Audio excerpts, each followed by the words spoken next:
Hello बच्चों, good morning. कैसे हो आप लोग? आई होप कि आप लोग पढ़ाई लिखाई कर रहे हो, मस्ती कर रहे हो। ओके, सो लास्ट क्लास में हम लोग क्या पढ़ रहे थे? एडजेक्टिव। और आज भी हम लोग एडजेक्टिव में स्टार्ट करेंगे। तो मैं उम्मीद कर रहा हूँ कि आप लोग पढ़ाई कर रहे होगे, चीज़ों को रिवाइज़ कर रहे होगे प्रॉपर तरीके से।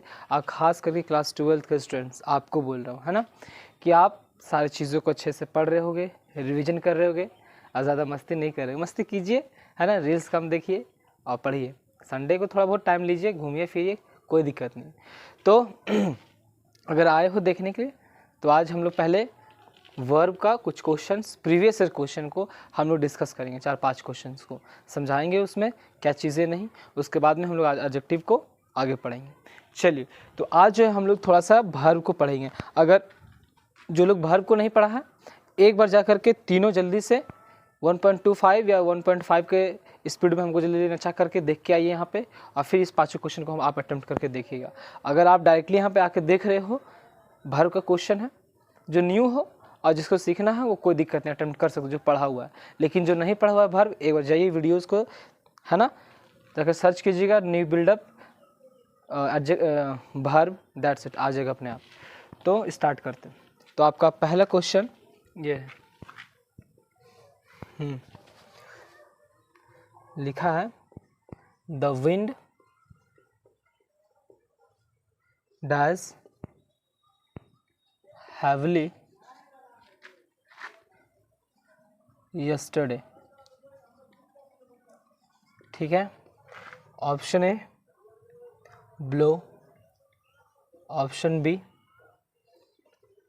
Had blow, option C blown, और option D was blowing. Was. ठीक है, दूसरा नंबर क्वेश्चन, आप चाहो तो उतार भी सकते हो और आप अटेम्प्ट भी कर सकते हो, कोई दिक्कत नहीं, है ना। जैसे दूसरा क्वेश्चन है, Ramesh dash in the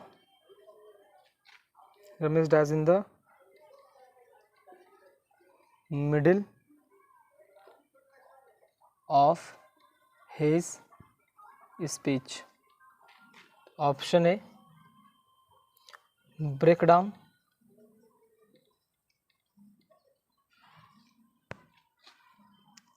broke down, option C broken down, option D breaking down. Breaking down. Third number question, I dash the Taj Mahal last month. Okay, option A visit, option B will visit, option C visiting, option D visited. चलिए, एक बार इसको attempt कीजिए, then I will explain it. कीजिए, video को pause करके एक बार बनाइए, नहीं बनेगा तब। चलिए, अब देखिए, आई होप कि आप ट्राई किए होंगे, मक्कारी नहीं। एक बार वीडियो को पॉज कीजिएगा और ज़रूर से इसको अटेम्प्ट कीजिएगा। गलत सलत ही, लेकिन एक बार सेंटेंस को पढ़ के कोई भी अपने से टिक लगाइए कि आपको लगता है कि ये सही हो रहा है, तो ये कोई भी एक बार अपने से दिमाग लगा के 5 मिनट दीजिए, सॉल्व कीजिए। आई होप कि इसको अटेम्प्ट किए। देखो, पहला क्वेश्चन वर्ब से है। किससे है ये? वर्ब के टॉपिक से है और थोड़ा सा रिलेटेड टेंस से भी है, तो कोई दिक्कत नहीं है, डरने का नहीं, हम सारा बताएंगे। अब देखो क्या है, the wind dash heavily yesterday, यानी कि यहाँ पे बोल रहा है कि हवा जो है पिछले दिन बहुत तेज़ी से, हैवली का मतलब बहुत तेज़ी से, है ना, क्या हुआ, ब्लो मतलब बहा।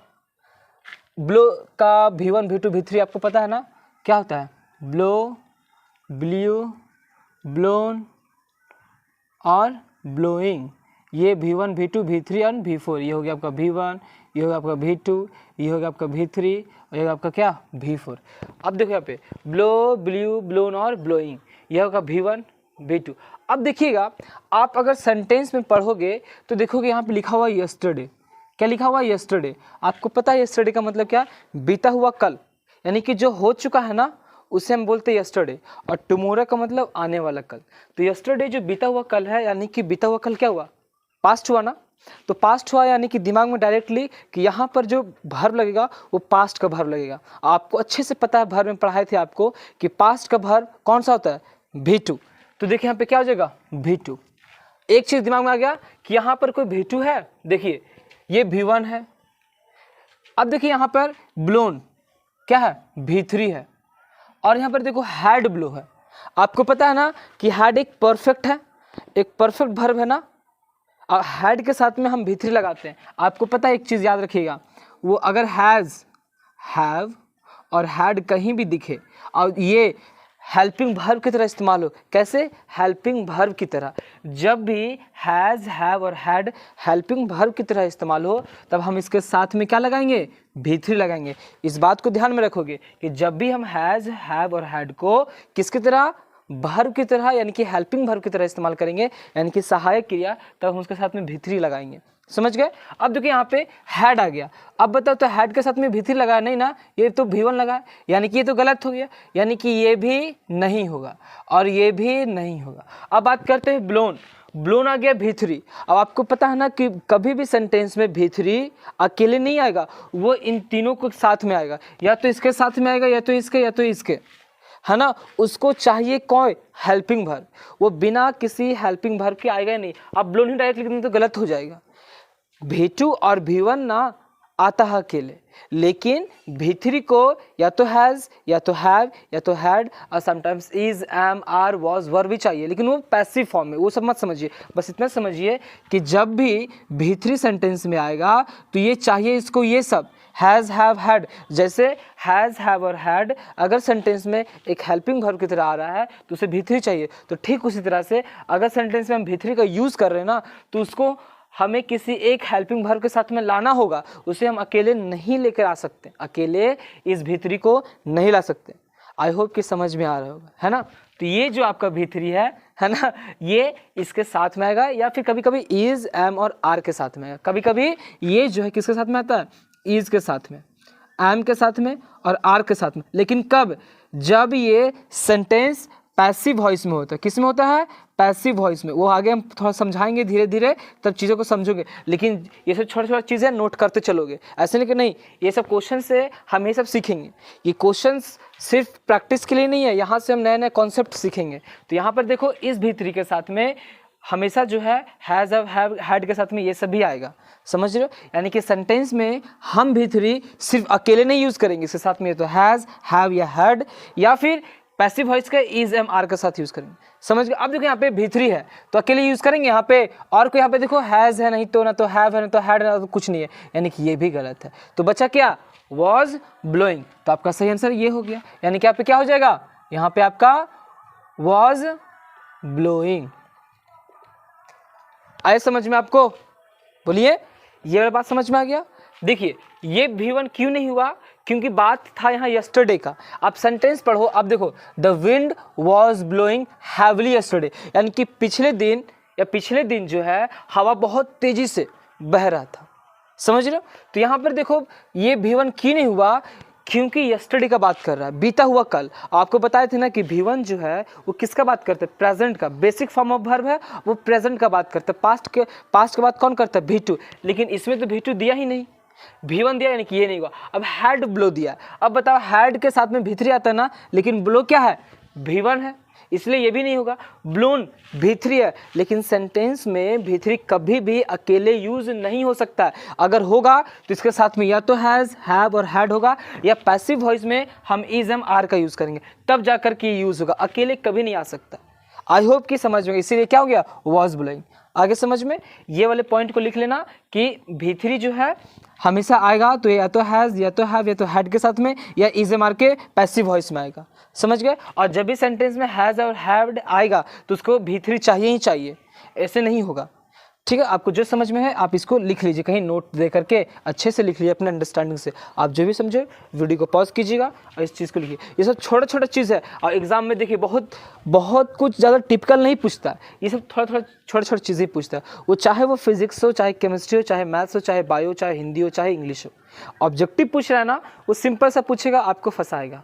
कॉन्सेप्ट क्लियर रहेगा, आराम से बन जाएगा। चलिए इसको उतार लीजिए, ये समझ लिए। नाउ अब इसके बारे में बात करते हैं, किसका, 2 नंबर क्वेश्चन का। Ramesh dash in the middle of his speech, यानी कि जो रमेश है ना, वो कोई स्पीच दे रहा है और स्पीच के बीच में ही, अपने स्पीच के बीच में ही क्या हो गया, रुक गया होगा, रुकने का बात होगा। अब सोचो वो अपने स्पीच में है ना, ऑफ हिज स्पीच यानी कि अपने स्पीच में, यानी कि आप तो रेगुलर स्पीच तो देते नहीं होंगे। ऐसा है कि आपका रेगुलर काम है स्पीच देना? नहीं, हो भी सकता है, लेकिन यहाँ पर देखो समझते हैं कि क्या होगा। अब बात करते हैं, ब्रेक आया ना, भर्व आया, ब्रेक क्या आया, भर्व। तो भर्व का हम क्या लिखेंगे, भर्व का हम V1 V2 V3 और V4 का फॉर्म लिखेंगे। इसको हम यहाँ पे मिटाते हैं, अब पहला क्वेश्चन को भी, और इसके बाद में आई होप कि ये सब जो है ना, ब्लो ब्लू ब्लोन, ये सब लिखते चलना, भर्व का फॉर्म कहीं भी आए लिखते चलो, छोड़ना नहीं है। यहाँ पर सिर्फ आयो नहीं देखने के लिए राम कथा, चीज़ों को नोट डाउन करोगे और समझोगे। अब देखो यहाँ पे ब्रेक का हम क्या लिखेंगे, V1 break, V2 broke, V3 broken, V4 breaking, क्या होगा, ब्रेकिंग, और V5 ब्रेक्स। ठीक है, इसके साथ में भर्ब आएगा क्या क्या, या तो हैज़, या तो हैड, या तो हैव, और इज एम आर भी आ सकता है। ये पास्ट में होगा, ये प्रेजेंट में होगा। इसके साथ में जो आ सकता है वो इज आ सकता है, वो एम आ सकता है, वो आर आ सकता है, वो वॉज आ सकता है, या तो वर आ सकता है। समझ गए? ठीक है, अब देखो Ramesh dash, Ramesh break down, break down यानी कि V1 का बात कर रहा है, ब्रोक डाउन मतलब V2 का बात कर रहा है, ब्रोकन डाउन V3 का बात कर रहा है, ब्रेकिंग डाउन V4 का बात कर रहा है। आप डायरेक्टली आंसर मत ढूंढो, आप गलत ऑप्शंस को ढूंढो। आप हमेशा एलिमिनेशन मेथड लगाओ ऑप्शन में, कि गलत ऑप्शंस को पहले ढूंढो, उसको हटाओ, फिर जो बचेगा उसमें से अपना आंसर्स को निकालो।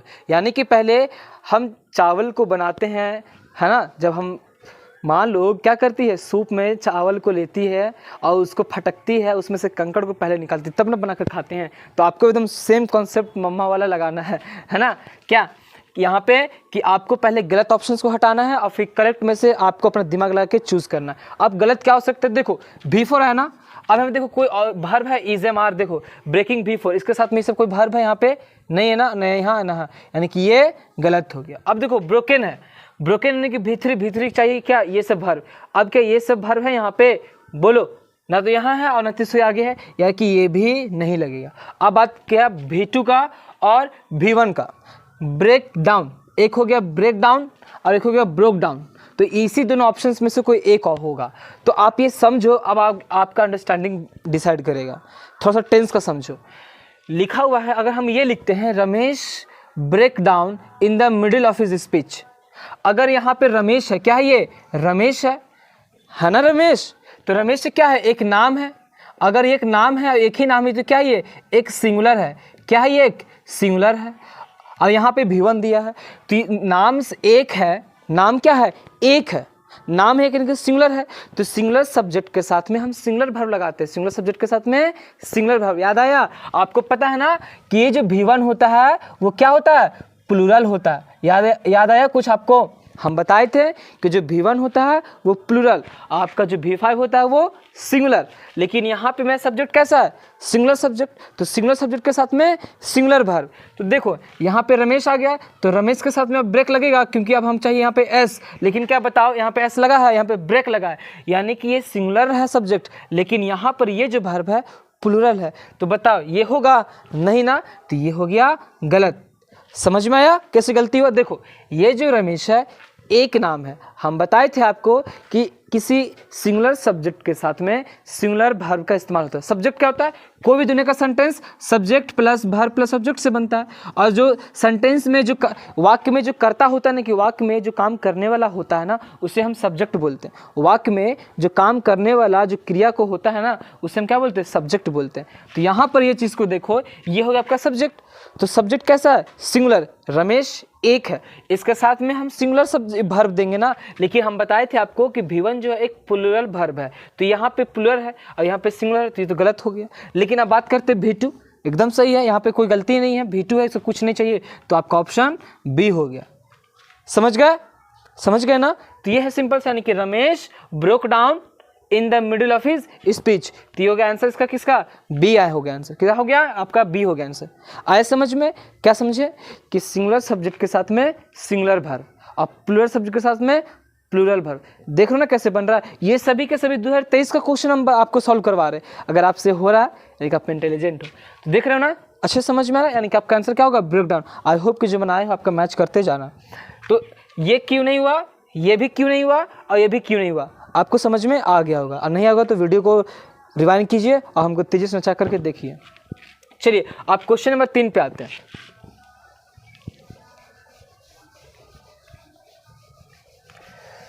क्वेश्चन नंबर 3 में आप वर्ब ढूंढिए। वर्ब है आपका विजिट। इसे वर्ब क्या था पहले? ब्रोक। इसको भी कॉपी में नोट डाउन कर लीजिए। अब हम लोग विजिट पे आते हैं। विजिट V1 आपका हो गया विजिट। V2 है ना, क्या हो जाएगा? विजिटेड। V3 आप भी लिखते चलिएगा, प्रैक्टिस होते चलेगा, विजिटेड। V4 विजिटिंग, ठीक है। और V5 विजिट्स, ठीक है। चलो अब देखो यहाँ पे, ये तो ठीक है, ये भी ठीक है। इसके साथ में क्या क्या लग सकता है? या तो हैज़, या तो हैड, या तो हैव। इसके साथ में क्या लग सकता है? इज, क्या लग सकता है? और एम लग सकता है। और क्या? आर। और क्या? वॉज। और क्या? वर। समझ गए? अब देखो यहाँ पर देखो आई है, I dash the Taj Mahal last month. अब समझो, एक सेंटेंस था यस्टरडे। क्या था? यस्टरडे। यस्टरडे का मतलब क्या होता है?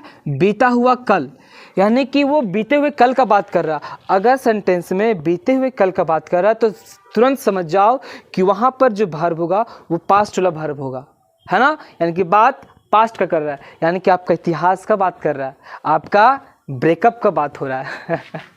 तो यहाँ पर यस्टरडे यानी कि बीते हुए बात का बात कर रहा है, दैट्स इट। तो यहाँ पे यस्टरडे का मतलब क्या था? बीता हुआ कल, यानी कि क्या ये पास्ट वाले बातों को कर रहा है। यहाँ पे भी देखो क्या है आपका? Last month. लास्ट मंथ का मतलब पिछले महीने। हम लिखे इसी तरह से क्या? Last week. क्या लिखे दिए? हम लास्ट वीक लिख दिए, है ना। हम लिख दिए क्या? Last year. क्या लिख दिए? Last year, last week, last year. ये बीता हुआ महीना, बीता हुआ सप्ताह, बीता हुआ साल, ये सब क्या है? आपका पास्ट ही तो है। कि बीते हुए साल में आपका ना जाने 4 ब्रेकअप हो गया, 2 ब्रेकअप हुआ, कितना आप अफेयर किए। मजाक कर रहे हैं। तो ये सब क्या है? Last month. तो यानी कि ये पास्ट की बात कर रहा है। क्या बात कर रहा है? ये आपका इतिहास के बारे में बोल रहा है कि आप क्या क्या किए हैं, सब मालूम है अपने इतिहास में। तो I dash the Taj Mahal last month, तो ये बोल रहा है कि मैं पिछले महीना ताजमहल गया। पास्ट का बात है ना, तो पास्ट का बात में अब चलो देखते हैं।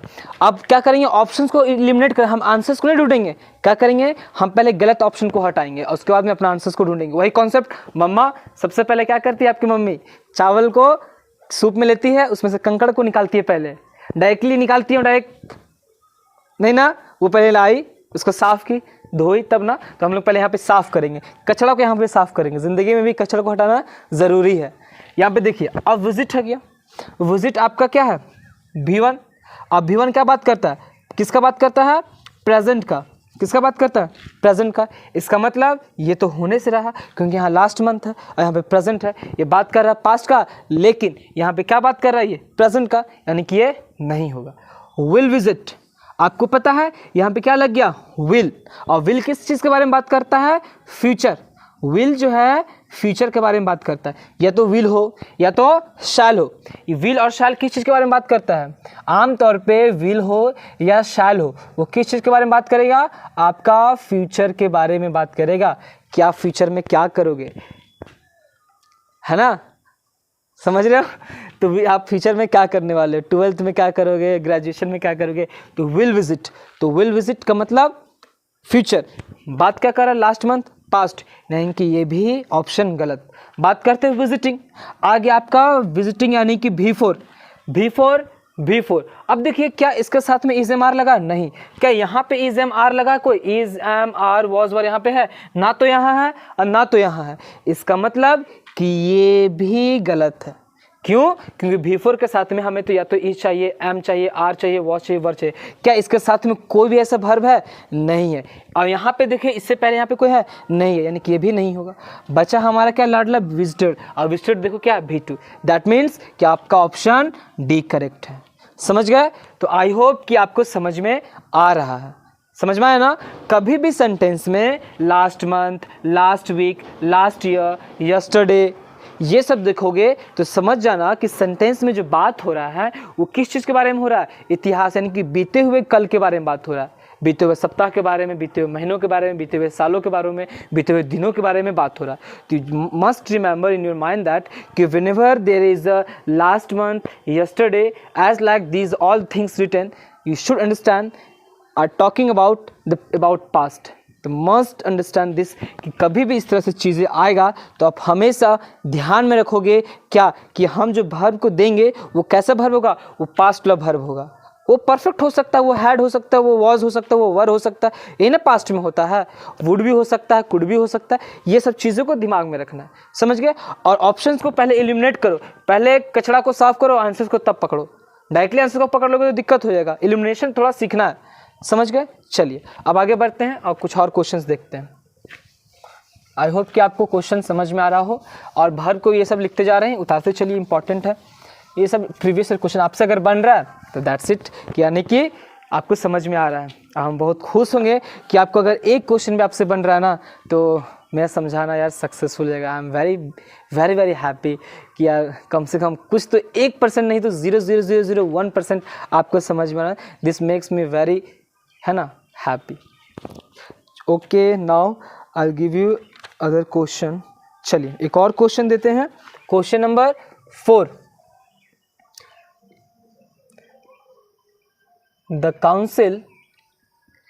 council does made its decision.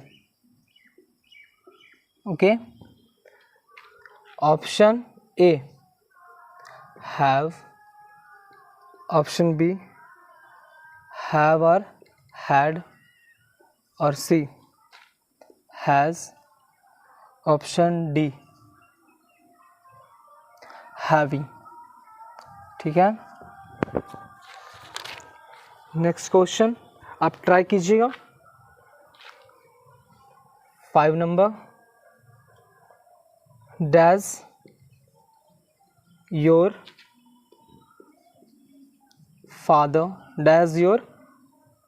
Father got a nice car. Option A have, option B has, option C am, option D were. Try करते चलिए। Option number 6, we shall get wet if it does।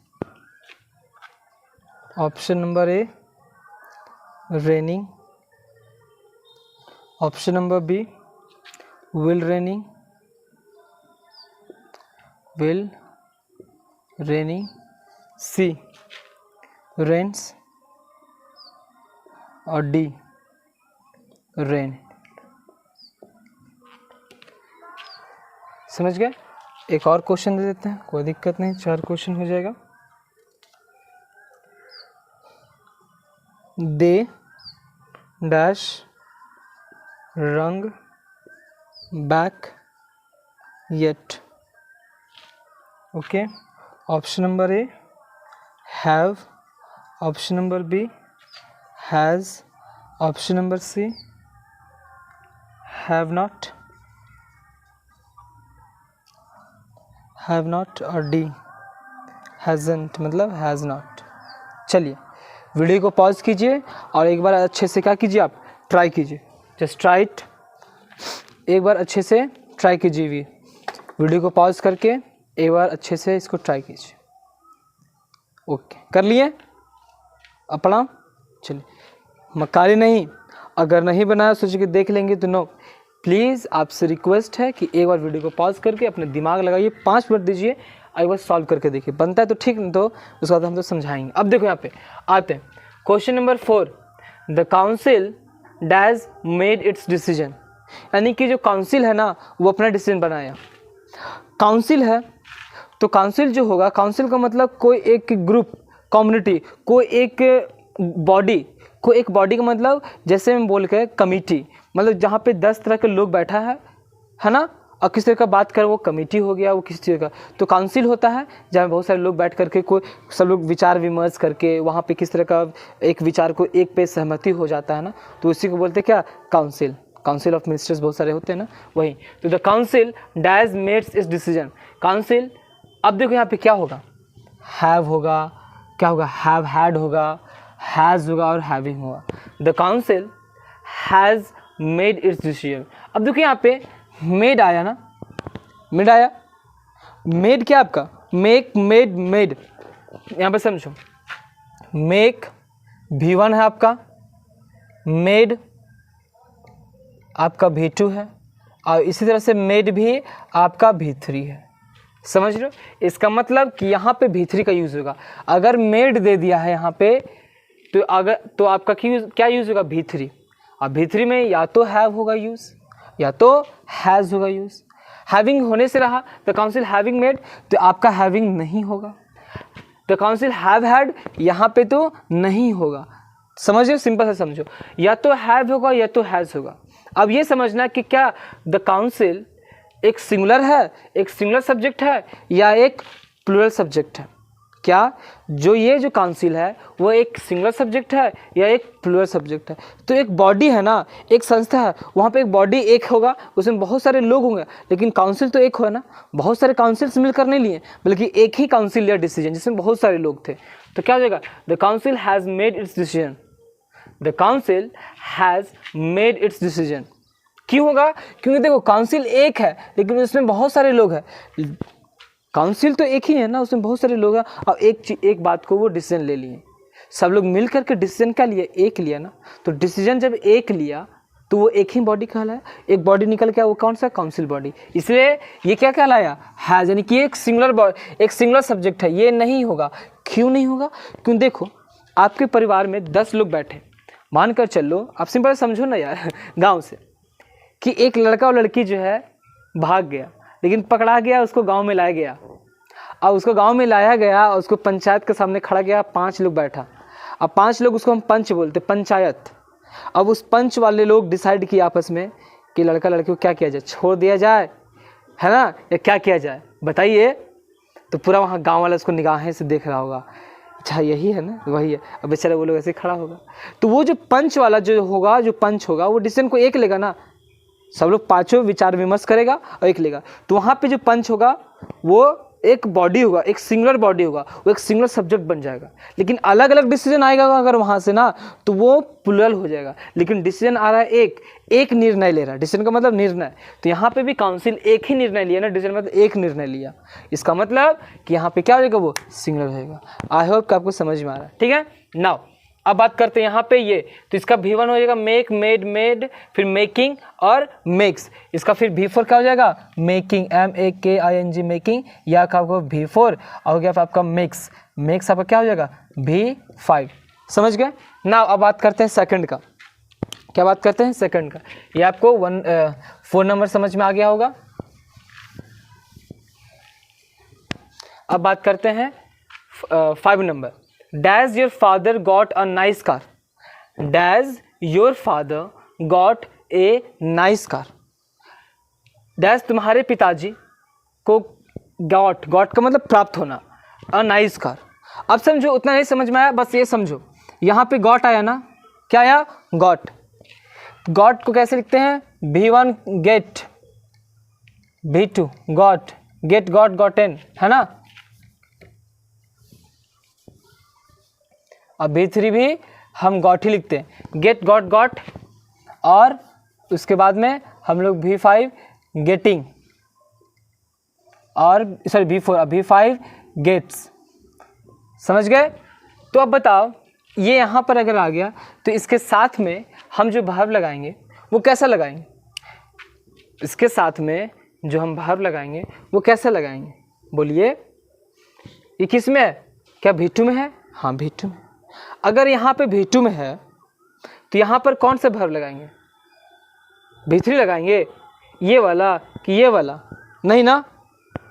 अगर got यहाँ पर आपका V2 दिया हुआ है, अगर यहाँ पे अगर V2 मान के चलते हो ये, तो ये गॉट जब लग गया तो क्या यहाँ पर हैव दोगे, हैज़ दोगे? नहीं ना, ये V3 है। अब देखो, अगर हम मान कर चल लेते हैं ये गॉट V3, तो इसके साथ में दो संभावना बनता है, एक हैव और एक हैज़। लेकिन हम बात करते हैं एलिमिनेशन से ना। तो अब बताओ, क्या यहाँ पे एम बनेगा? क्योंकि क्वेश्चन मार्क है, क्या योर से पहले एम लगता है? आई के साथ ना एम लगता है, आई के साथ में हम क्या लगाते हैं? एम। यानी कि ये आपका गलत हो गया ना। अब यहाँ पे देखो, वर का मतलब पास्ट के बात कर रहा है, यहाँ पे सेंटेंस में गॉट दिया, यानी कि पास्ट का तो बात कर रहा है, पास्ट का तो बात कर रहा है। तो were your father got a nice car, ये एक हो सकते हैं, ये एक चीज हो सकता है कि नहीं? दिस कैन बी हैपन, है ना। तो अब देखो यहाँ पे, क्या वर यहाँ पर were your father got a nice car, और एक है यहाँ पे, अब देखो योर के साथ में तो हैज तो लगने से रहा, ये एक क्या हो गया? ये एक सिंगुलर के लिए, एक योर फादर तो सिंगुलर है, लेकिन इसके साथ में जो वर्ब यूज करते हो प्लूरल, यहाँ पे सिंगुलर है, तो यानी कि ये तो प्लूरल हो गया ना, एक प्लूरल हो गया, तो ये तो होगा, लेकिन ये नहीं होगा। अब बचा आपका क्या? एक हैव बचा और एक वर बचा। तो आखिर यूज क्या करें? यूज करे तो क्या करें? या तो हैव यूज कर ले या फिर वर यूज कर ले। अब तो हमारे पास दो ही ऑप्शन है ना, हैव के साथ में भी हम V3 यूज करते हैं और वर के साथ में भी ये। लेकिन प्रॉब्लम ये है कि वर हम तभी यूज करेंगे जब सेंटेंस पैसिव वॉइस में होगा। सेंटेंस जब पैसिव वॉइस में होता है ना, तब हम वर का यूज करते हैं, ऐसे नहीं तो हम हैव का। तो have your father got a nice car, तो ये आपका ये सही होगा। क्यों? क्योंकि सेंटेंस जो है आपका एक्टिव वॉइस में है, ना कि पैसिव में। एक्टिव का मतलब किसी बातों को सीधा कहना। जैसे क्या हम बोलेंगे, क्या तुम्हारे पिताजी को कार एक मिला है क्या? इस तरह से बोलेंगे ना, क्या तुम्हारे पिताजी एक कार लिए थे क्या, या लिए हैं क्या? तुम्हारे पिताजी कार ले लिए हैं क्या? इस तरह से पूछ सकते हैं ना। समझ रहे हो? यहाँ पर ये बात हो गया। इसका मतलब कि ये जो यहाँ पर हैव है, यहाँ पे एक्टिव का बातें बोल रहा, मतलब कि किसी बातों को सीधा सपाट बोलना। कि तुम्हारा नाम क्या है, तुम क्या करते हो? बोलेंगे क्या कि तुम करते क्या हो?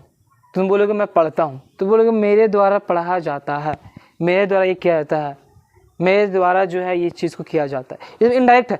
किसी बातों को घुमा फिरा करके कहना, वो इसे इनडायरेक्ट बोलते हैं। और किसी बातों को डायरेक्ट बोलना, उसे क्या बोलते हैं? एक्टिव बोलते हैं। यानी किसी बातों को घुमा फिरा बोलना, इनडायरेक्ट बोलो या पैसिव बोलो। और किसी बातों को डायरेक्ट बोल देना, वो एक्टिव होता है। ये सेंटेंस आपका एक्टिव फॉर्म है, इसलिए have a father got a nice car ये होगा, आपका ये वर नहीं होगा। समझ गए? चलो आपको समझ में आ गया। नाउ 6 नंबर देखो, we shall get wet if it, we shall get wet if it.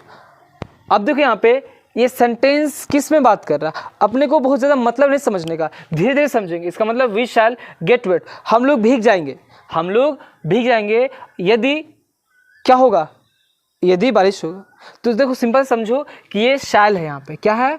यहाँ पर शैल है। क्या है यहाँ पे? शैल है ना। अगर शैल है तो बात कहाँ का हो रहा है? फ्यूचर का। This sentence is talking about future, तो ये बात कहाँ का हो रहा है? फ्यूचर का। यानी कि सेंटेंस किस में है?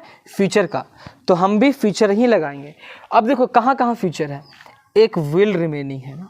लेकिन अब बताओ, पहले हम इलिमिनेट करेंगे। यहाँ पर है रेन, V1 है। क्या ये V1 लिखना प्रेजेंट में क्या सही है? बात तो हो रहा है फ्यूचर का, है ना? तो क्या V1 देना सही है? यानी कि ये भी गलत है। रेंस एक सिंगुलर है, ये प्लूरल है, यानी कि भी तो प्रेजेंट का ही ना बात कर रहा है, तो ये भी गलत है ना? अब देखो यहाँ पे एक चीज समझो, यहाँ पे विल के साथ में रेनिंग भी दिया हुआ, आईएनजी का फॉर्म लगा, इसका मतलब ये भी गलत है, क्योंकि विल के साथ में हमें V1 लगाएंगे ना। यहाँ पे इट विल बी रेनिंग, अगर यहाँ पे रेनिंग है तो इसके बीच में बी होना चाहिए। अगर किसी भी विल और शैल लग के साथ में V4 लगाओ, याद रखिएगा कभी भी विल के साथ में अगर V4 लगा हो यानी कि आईएनजी, तो इन दिनों के बीच में बी होना जरूरी है, बी का होना, BEB। विल के साथ में V4 है ना, विल के साथ में V4 रेनिंग, तो इन दोनों के बीच में बी होना जरूरी है, नहीं तो गलत है, यानी कि ये भी गलत है। अब देखो यही दोनों का आंसर होगा, चेक कर लेते हैं। और रेनिंग तो होने से रहा, क्योंकि इसके साथ में आईएनजी का चाहिए ना, आईएनजी चाहिए कि नहीं, तो यानी कि ये भी नहीं होगा। मतलब आई एम सॉरी, यहाँ पे आपका इसी दोनों में से होगा, हम ये ऑप्शन नहीं देखें। अब देखो यहाँ पे रेन्स और रेन, अब क्या होगा? इट क्या है? इट यानी कि सिंगुलर, प्लूरल तो नहीं बात करता ना, इट एक सिंगुलर चीज़ की बात करता है, यानी कि मतलब ये इट रेन्स, तो आपका क्या हो जाएगा? C number. प्लूरल का तो चीज़ें चाहिए नहीं, इट यहाँ पे सिंगुलर है ना, सिंगुलर सब्जेक्ट, इट को हम सिंगुलर सब्जेक्ट मानते हैं। कैसा सब्जेक्ट मानते हैं? Singular subject. ऐसा इसका मतलब सिंगुलर सब्जेक्ट, तो डी तो नहीं होगा ना, क्योंकि रेन V1 है, रेन क्या है? एक V1, लेकिन रेन्स V5 यानी कि सिंगुलर, तो सिंगुलर सब्जेक्ट के साथ में सिंगुलर वर्ब, तो यहाँ पे क्या हो जाएगा? आपका रेन्स हो जाएगा। मतलब कि we shall get wet if it rains, हम लोग भीग जाएंगे अगर बारिश होता है तो, अगर बारिश होता है, यदि बारिश होता है तो हम लोग भीग जाएंगे, दैट्स इट, यही बोल रहा है। तो यहाँ पर सेंटेंस था फ्यूचर का, बात यहाँ पे कर रहा है फ्यूचर का। आपको पता है जब हम आपको टेंस पढ़ाएंगे तो टेंस में हम यूसेज पढ़ेंगे, जहाँ पर टेंस का अलग अलग तरह का, टेंस को प्रेजेंट टेंस को, सिंपल प्रेजेंट टेंस को हम फ्यूचर के लिए भी कभी कभी यूज़ करते हो। देखो यहाँ पे फ्यूचर का लिए यूज़ किया ना सिंपल प्रेजेंट टेंस को, समझ रहे हो? यहाँ पर ये होगा, क्यों होगा? ये रेन क्यों नहीं हुआ? ये क्यों हुआ? इसलिए क्योंकि इट जो है बाबू सिंगुलर सब्जेक्ट है, ऐसा इसका मतलब सिंगुलर यानी कि एक है, इसलिए हम सिंगुलर वर्ब लगाएंगे। ये आपका सिंगुलर वर्ब है, V5 आपका सिंगुलर वर्ब होता है, और V1 आपका प्लूरल वर्ब होता है। आया समझ में? ओके, नाउ अब बात करते हैं 7 नंबर का, ये आपको समझ में आ गया। अब बात करते हैं 7 नंबर, देखिए क्या है? दे डैश रंग बैक येट, दे डैश रंग बैक येट।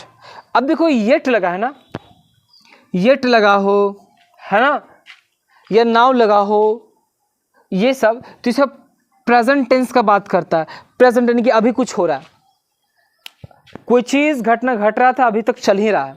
कभी भी सेंटेंस में येट देख लो, यानी कि येट का मतलब अभी तक, मतलब कि कोई भी चीज़ हो रहा था और वो अभी तक हो ही रहा है, येट का मतलब। तो यहाँ पे क्या करके दे डैज रंग बैक येट, तो रंग जो किसके साथ है? देखो रंग का है, यानी कि रिंग से बना है, तो आपका V1 हो जाएगा आपका रिंग, है ना, V2 आपका हो जाएगा रिंग रंग, और V3 हो जाएगा क्या आपका?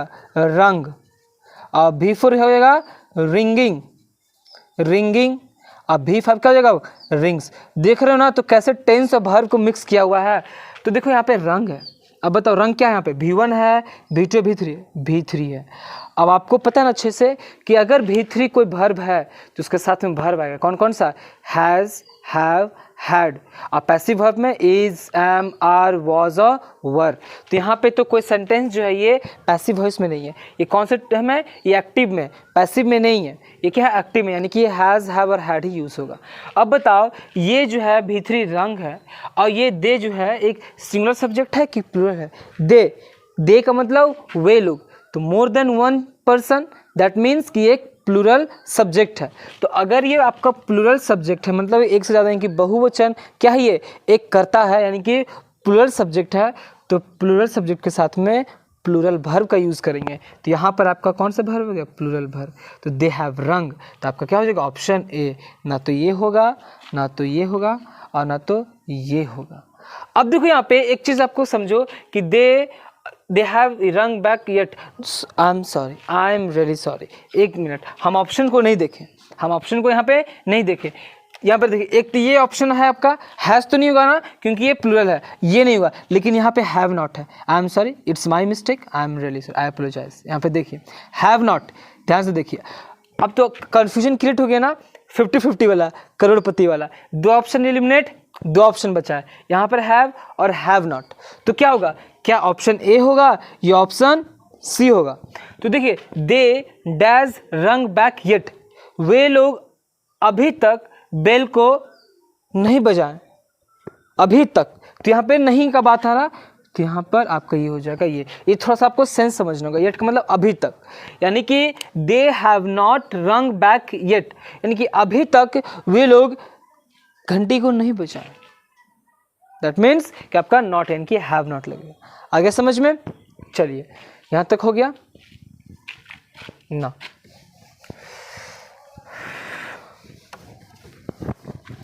तो आपको आई होप कि समझ में आ रहा हो क्वेश्चन। ये वर्ब का प्रैक्टिस कराना बेहद ज़रूरी था, क्योंकि हम लोग का वर्ब तो चैप्टर ख़त्म हो गया, लेकिन एक्सरसाइज प्रैक्टिस करवाना ज़रूरी है ना, क्योंकि हम सिर्फ पढ़ाते चलेंगे और पीछे का रिवीजन नहीं करेंगे, क्वेश्चंस का प्रैक्टिस नहीं करेंगे, तो काम तो बनने वाला नहीं ना। We have to practise as well with questions, ताकि हमारा कॉन्सेप्ट क्लियर हो, क्योंकि क्वेश्चन से कॉन्सेप्ट ज़्यादा क्लियर होता है। देख रहे हो ना कि काफ़ी अच्छा क्वेश्चन आ रहा है और हम उसको अच्छे से अटेम्प्ट कर रहे हैं और देख रहे हैं।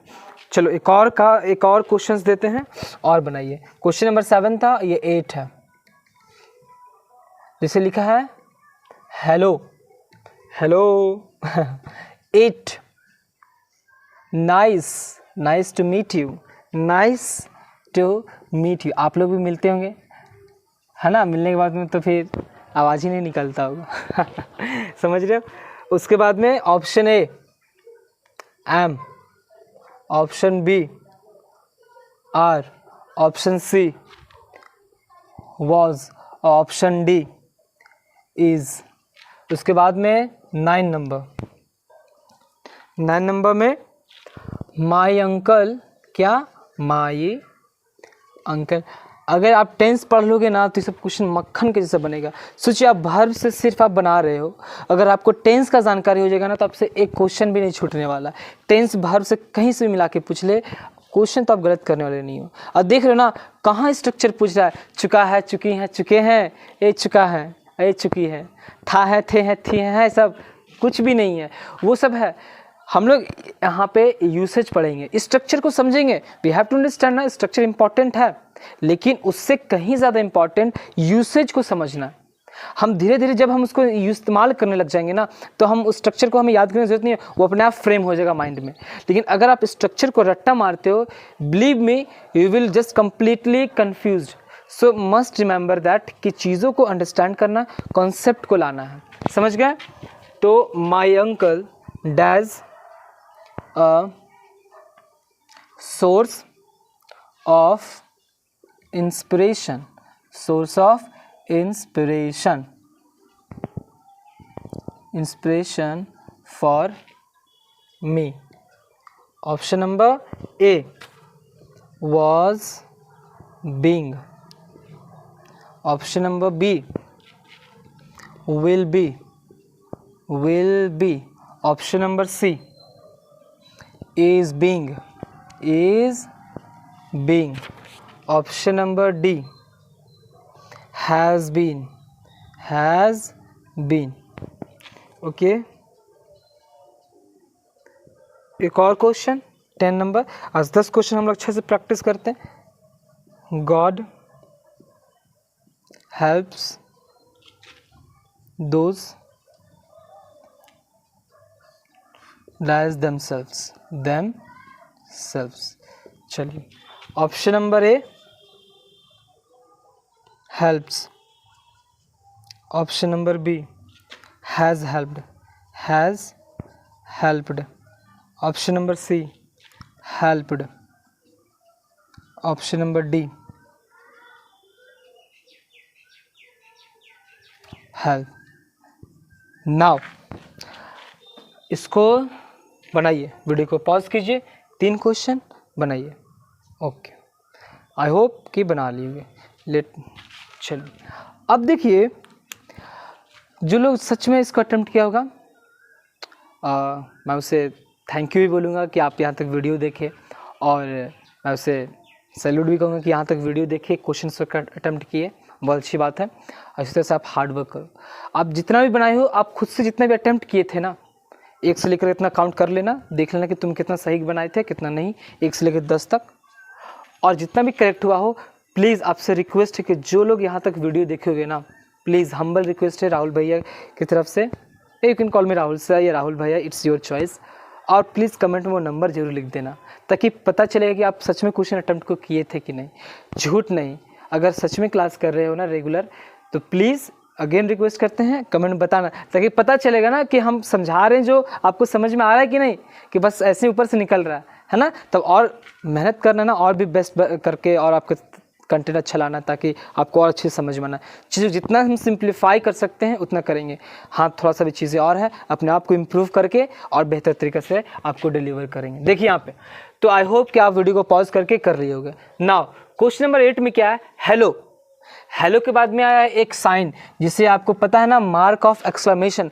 याद है हम लोग सेंटेंस में पढ़े थे एक्सक्लेमेटरी सेंटेंस, वही है क्या ये मार्क ऑफ एक्सक्लेमेशन में। एक्सक्लेमेटरी सेंटेंस में मार्क ऑफ एक्सक्लेमेशन रखता है, यानी कि एक्सक्लेमेटरी सेंटेंस। ये कैसा सेंटेंस है, एक्सक्लेमेटरी, समझ, यानी कि एक्सक्लेमेटरी सेंटेंस का एक ऐसा सेंटेंस जो हम किसी चीज़ को अचानक से हमारा भाव प्रकट होता है। 2 sentence which with the help of which we can show our sudden feeling, जो हमारे सडन फीलिंग को दिखाता है, वही हमारा क्या एक्सक्लेमेटरी सेंटेंस। जैसे हम कहीं चलो, अचानक से चोट लग गया, पैर में ठेस लग गया, ओ गॉड, बोलते हैं ना मम्मा मम्मी पापा, मम्मी मम्मी मम्मी ऐसे मार दिया, बोलते हैं कि नहीं, वही क्या आपका एक्सक्लेमेटरी सेंटेंस है। तो ये एक्सक्लेमेटरी सेंटेंस अब क्या बोल रहा है, it dash nice to meet you, hello, it nice to meet you. अब देखो यहाँ पर देखो इट है, अब यहाँ पे देखो मीट है, टू मीट V1 है ना, 2 के बाद में V1, अब मीट है यानी कि V1 है। इसका मतलब कि प्रेजेंट टेंस में है। अब प्रेजेंट टेंस में है तो अपन को अच्छे से पकड़ना है किसके साथ, इट के साथ में क्या होगा। इट आपको पता है ना एक कैसा सब्जेक्ट है, सिंगुलर सब्जेक्ट कि प्लूरल सब्जेक्ट, बोलिए। तो इट एक आपका सिंगुलर सब्जेक्ट है और इट्स आपका क्या है, इट्स आपका एक प्लूरल है। तो ये आपका एक सिंगुलर सब्जेक्ट है, सिंगुलर सब्जेक्ट, और इट्स आपका क्या, एक प्लूरल सब्जेक्ट है। समझ गए ना। तो देखिए, तो हेलो इट, अगर इट जो है आपका अगर सिंगुलर सब्जेक्ट है तो सिंगुलर सब्जेक्ट के साथ में सिंगुलर वर्ब, तो बोलिए एम होगा, आई के साथ लगता है ना, नो। क्या आर होगा, आर तो एक प्लूरल वर्ब है ना, कैसा वर्ब है, प्लूरल, तो आर तो होने से रहा। अब बात करते हैं वॉज का। क्या hello it was nice to meet you, ये बात कर रहा है प्रेजेंट का और ये है वॉज, नो, बात जम नहीं रहा कुछ, है ना। Hello it was nice to meet you, ऐसा नहीं ना बोले कि हेलो हेलो आपसे खुल के मिल के बहुत खुशी हुई या फिर खुशी हुआ था, ऐसे उसको बोलोगे। किसी से मिलोगे तो बोलोगे कि हेलो आपसे मिल के बहुत खुशी हुआ था, वो कहेगा इसका मतलब क्या ये कहना चाह रहा है, हमको जीते जी मार दिया तो ये भी वॉज नहीं होगा। तो क्या होगा आपका डी नंबर, यानी कि इज। इट इज, क्यों, क्योंकि इज एक तो प्रेजेंट टेंस, प्रेजेंट वर्ब है और ये एक सिंगुलर वर्ब है, यानी कि सिंगुलर सब्जेक्ट के साथ में सिंगुलर वर्ब। आई होप कि समझ में आ गया। नाउ बात करते हैं 9 नंबर। 9 नंबर को देखो, my uncle does a source of inspiration for me, मेरे अंकल डैज एक क्या है, एक संसाधन है, एक क्या है, स्रोत है, किस चीज़ का, इंस्पिरेशन का। मेरे लिए मेरे अंकल, मेरे लिए मेरे अंकल एक बहुत ही बड़ा क्या है, स्रोत है, किस चीज़ का, इंस्पिरेशन के लिए। समझ रहे हो। देखो तो क्या रह चुके, माय अंकल। अब देखो यहाँ पे वॉज बीइंग, अगर आपके लिए कोई आपके जीवन में आइडियल पर्सन होगा कि नहीं, किसी इंसान के जीवन में उसके मदर फादर इंस्पिरेशन होते हैं, वो खुद इंस्पिरेशन होता है। कोई इंसान खुद को इंस्पिरेशन मान के आगे बढ़ता है, जैसे मैं अपने मम्मा पापा को मानता हूँ और उसके बाद मैं खुद को इंस्पिरेशन खुद को मानता हूँ। क्यों, क्योंकि मैं वो हूँ जो अभी तक सर्वाइव कर रहा हूँ और यहाँ से बहुत आगे निकलना है। तो वो खुद को मानता है इंस्पिरेशन, खुद को, मम्मा पापा को, किसी इंसान को, कोई भी, वो चाहे आपसे छोटा हो बड़ा, कोई किसी भी इंसान को मानते हो ना, तो उसको मान के छोड़ देते हो। पहले भी मानते थे, आज भी मानते हो और आगे भी मानते रहोगे। किसी से अगर आप इंस्पायर होते हो, बहुत फैसिनेट होते हो, उसकी बातों को फॉलो करते हो, उसके विचारों को आगे लेकर जाते हो, उसे तो इंस्पिरेशन बोलते हैं। उनकी बातों को सुनकर के आप मोटिवेट हो जाते हो। समझ रहे हो। तो क्या बोल रहा है कि कोई अगर आपका सोर्स है इंस्पिरेशन का, है ना, तो वो कल भी था, यानी बीते हुए कल में भी था, आज भी है और हो सकता है कल बदलेगा, लेकिन पास्ट से प्रेजेंट तक तो था ना। फ्यूचर का तो पता नहीं, हो सकता है आपका इंस्पिरेशन चेंज हो जाए किसी से लेकर के, लेकिन पास्ट से प्रेजेंट तक अभी तक मेरा इंस्पिरेशन बना हुआ है। May be in future it will change but at the time it is sustain. That means कि यहाँ पर चीज़ें अभी तक सस्टेन है। Was being my uncle was being a source of information for me, inspiration, यानी कि मेरे अंकल एक बहुत अच्छा क्या थे, सोर्स थे, इंस्पिरेशन के थे। नो। विल बी, होंगे, नहीं, मेरे लिए होंगे ऐसा नहीं है। My uncle is being a source of information for me, no. Is being, no. Was being, no. My uncle has been a source of, मेरे लिए एक सोर्स के काम में करते आए हैं, यानी कि अंकल जो है मेरे लिए एक अच्छे सोर्स का काम करते हैं। जब यहाँ पे टेंस थोड़ा सा समझाएंगे तो आपको अच्छे से समझ में आएगा। ये चीज़ यहाँ पे थोड़ा सा टेंस का है ना, लेकिन यहाँ पे क्या होगा, has been my uncle has been a source of inspiration for me, तो आपका आंसर क्या हो जाएगा, डी। ओके, नाउ बात करते हैं 10 number, God helps those dash themselves. अब हमको बताना आप लोग कि ये देमसेल्व्स प्रोनाउन का कौन सा काइंड है। टेल मी विच प्रोनाउन, कौन सा है ये प्रोनाउन, बोलोगे कमेंट में लिख करके बताओगे कि ये कौन सा प्रोनाउन है देमसेल्व्स। समझ गए, ठीक है। तो गॉड हेल्प्स दोज डैज देमसेल्व्स। अब देखो भगवान उसकी मदद करता है जो लोग खुद का मदद करते हैं। अब देखो God helps those God helps those helped themselves. तो अब देखो हेल्प्स, टेंस समझो, टेंस किस में, टेंस किस में है, प्रेजेंट में। ये कौन सा टेंस है, V5, और V5 का कौन सा टेंस है, एक प्रेजेंट टेंस है। कैसा टेंस होता है, एक प्रेजेंट टेंस। हेल्प्स है ना, और हेल्प्स क्या है आपका V5, हेल्प्स आपका V5 है और ये हेल्प्स का एक प्रेजेंट टेंस है, यानी कि आगे भी जो बात होगा वो प्रेजेंट में ही होगा ना, होगा कि नहीं। तो आपका हेल्प्स एक प्रेजेंट का है, ऑप्शन है एक ये है आपका। चलो प्रेजेंट में has helped, God helps those has helped themselves, नहीं। ये अगर इस तरह से सिंपल प्रेजेंट में तो मे भी आगे बात सिंपल में भी होगा, है ना। तो यहाँ पर ये क्या होना सही है, बोलिए कि God helps those help themselves, जो खुद की मदद करते हैं। मतलब यहाँ पे ये भी नहीं होगा। क्या हेल्प्ड होगा, प्रेजेंट है, पास्ट के बाद होने से रहा। तो यानी कि एम्बिग्यूटी यानी कि कंफ्यूजन एक हेल्प में है और एक हेल्प, यानी कि God helps those helps themselves या हेल्प देमसेल्व्स। तो याद रखिएगा यहाँ पे दोज आ गया ना, और ये दोज शब्द कैसा है, प्लूरल शब्द है, प्लूरल है ना। दैट का दोज, दिस का दिस, पढ़ते हैं बचपन से, वो तो सिंपल सा चीज़ें वो नहीं बता रहे। दोज एक प्लूरल, क्या एक प्लूरल वर्ड है, तो इसके साथ में जो वर्ब यूज होगा एक हेल्प, और ये भी तो एक प्लूरल है, ये भी क्या एक देमसेल्व्स, एक से अधिक। तो यहाँ पे क्या होगा आपका हेल्प होगा, क्या होगा आपका हेल्प होगा, क्या होगा आपका हेल्प होगा। समझ गए। तो God helps those help themselves. I hope कि ये आपका आंसर होगा और ये आपका आंसर नहीं होगा। समझ गए ना। ये क्यों होगा, क्योंकि यहाँ पर ये प्लूरल है, ये प्लूरल है, तो ये भी प्लूरल होगा ना। ये सिंगुलर था तो ये सिंगुलर है ना, तो ये सिंगुलर है। समझ रहे हो। तो आई होप कि ये जो 10 क्वेश्चंस का हम लोग का आज का जो डिस्कशन रहा आपको अच्छे से समझ में आया होगा, आप उसको अटेम्प्ट किए होंगे, इंजॉय किए होंगे और लगाए हुए क्वेश्चन। आई होप कि कुछ क्वेश्चन सही हुआ होगा।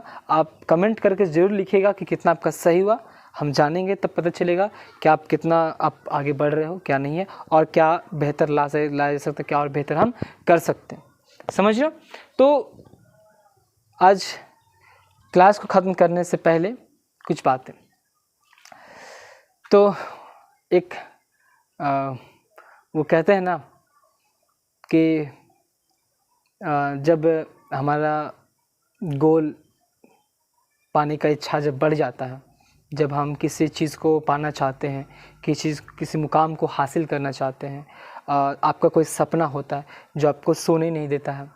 रियली में सपना 2 तरह का होता है ना, एक सो जाते हैं तब एक सपना आता है, एक सोने के बाद एक सपना आता है, और एक ऐसा भी सपना होता है जो आपको सोने नहीं देता। समझ लो। जीवन में उस सपना को ढूंढिए, उस ड्रीम को ढूंढिए जो आपको सच में सोने नहीं देता। जब भी सो और उठो तो आपको वही आपके दिमाग में आए, और जब भी सो तो सोने से पहले आपको वही सपना दिमाग में आए। ऐसा सपना होना चाहिए कि आपको नींद हराम कर दे। आप जैसे जगो तो वही, और जैसे उठो तो वही, हर पल अगर वही आपकी ज़िंदगी में, आपको हर सीमा को तोड़ने के लिए तैयार हो, सिर्फ उस सपने के लिए, उस ड्रीम के लिए। आप उसके लिए अगर पागल बन रहे हो, दैट मीन्स कि you are on the right track. तो अगर आप इस तरह का पागल हो, दैट मीन्स कि आप मस्त हो। और अगर किसी इंसान के पीछे पागल हो, दैट मीन्स कि कुछ चीज़ें छूट जाएंगी पीछे, रहेंगे तो सिर्फ खुद का साथ। पीछे मुड़ कर देखोगे तो खुद का ही कदम दिखेगा, ना तो किसी का साथ, ना तो किसी का हाथ। रह जाएंगी तो आपका विचार और आपका बात, है ना? समझ रहे हो ना? ठीक है, तो ओके, आई होप कि ये क्लास एंजॉय किए। और थोड़ा सा ज़्यादा बोरिंग हुआ होगा तो आई एम सॉरी, बट चीज़ों को तो बोरिंग होगा ना। जो चीज़ बोरिंग होता है वो ज़्यादा बेस्ट होता है कि नहीं? सब कुछ में एंटरटेनमेंट और मनोरंजन ढूंढना, it's not a good thing. सब एवरी टाइम मनोरंजन और एंटरटेनमेंट भी अच्छा नहीं है। तो पढ़िए, एंजॉय कीजिए, मस्ती कीजिए और स्वस्थ रहिए। सबसे बड़ा चीज़ है, हेल्थ पे फोकस कीजिए और रेगुलर बेसिस पे पढ़िए। Thank you. जय हिंद।